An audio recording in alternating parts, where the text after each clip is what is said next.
Welcome back to MJ கார்ஸுங்க. இன்றைக்கி ஒரு லோ கிலோமீட்டர் ஓட்டின ஹை குவாலிட்டியான ஒரு ஸ்விஃப்ட் டிசைர் கொண்டு வந்திருக்கிறேங்க. கிலோமீட்டர் லாஸ் சொல்கிறேன். வண்டி பார்த்துட்டிங்கன்னா சிங்கிள் ஓனர் 2019 VXI வேரியண்ட்டுக்கு பெட்ரோல் மேனுவல் டிரான்ஸ்மிஷனுங்க. வண்டி ஓவரால் ஒரு வியூ பார்த்துடலாம் வாங்க. வண்டி பாடி லைன் பார்த்துட்டிங்கன்னா ஒரிஜினாலிட்டி கலையாமல் அப்படியே இருக்குங்க. ஒரு சின்ன பெயிண்ட் டச்சப்போ ரீப்ளேஸ்மெண்ட்டோ எதுவும் கிடையாதுங்க.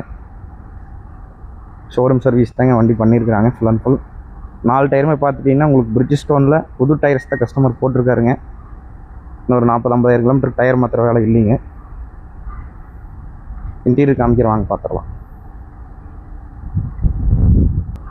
இன்டீரியர் பார்த்துட்டிங்கன்னா உங்களுக்கு ஒரு ஷோரூம் கண்டிஷன்லேயே வண்டி மெயின்டைன் பண்ணியிருக்காருங்க. ஆனால் அந்த கவர்ஸ் எதுவுமே ரிமூவ் பண்ணலிங்க. காஸ்ட்லியான லெதர் சீட் வந்துருங்க. இன்பில்ட் மியூசிக் சிஸ்டம் ப்ளூடூத் கனெக்டிவிட்டியோட வந்துருங்க. ஏசி வந்துருங்க. ஸ்டேரிங்கில் ஆடியோ கண்ட்ரோல் வந்துருங்க. டூயில் ஏர்பேக் வந்துருங்க. ஆல் டோர் பவர் விண்டோ வந்துருங்க. சென்ட்ரல் லாக் வந்துருங்க. பேக்ரோ பார்த்திங்கன்னா உங்களுக்கு நல்லா நீட்டாகவே மெயின்டைன் பண்ணியிருக்காங்க. குவாலிட்டியாக இருக்குங்க இன்டீரியரு. ஆம்ரெஸ்ட் வந்துருங்க. ரியர் ஏசி வந்துருங்க. வண்டி வந்து பார்த்துட்டிங்கன்னா 2019 டிசம்பர் மாடலுங்க. கிலோமீட்டர் பார்த்துட்டிங்கன்னா அதான் சொல்கிறேன்னு சொல்லியிருந்தேன். 35,000 கிலோமீட்டர் ஓடி இருக்குங்க. கம்பெனி ப்ராப்பர் சர்வீஸ் ரெக்கார்ட் நம்ம கிட்ட இருக்குங்க. வண்டிக்கு ஆஸ்கிங் ப்ரைஸ் பார்த்திங்கன்னா 6,30,000 கேட்குறேங்க. ஃபிக்ஸ்டு கிடையாது. நேரில் வாங்க கம்மி பண்ணி கொடுக்கலாம். வண்டி பார்க்க வேண்டிய இடம் வந்து பல்லடங்க, திருப்பூர் மாவட்டம். ஸ்க்ரீனில் நம்பர் கொடுக்குற கால் பண்ணுங்கள். நன்றி, வணக்கம்.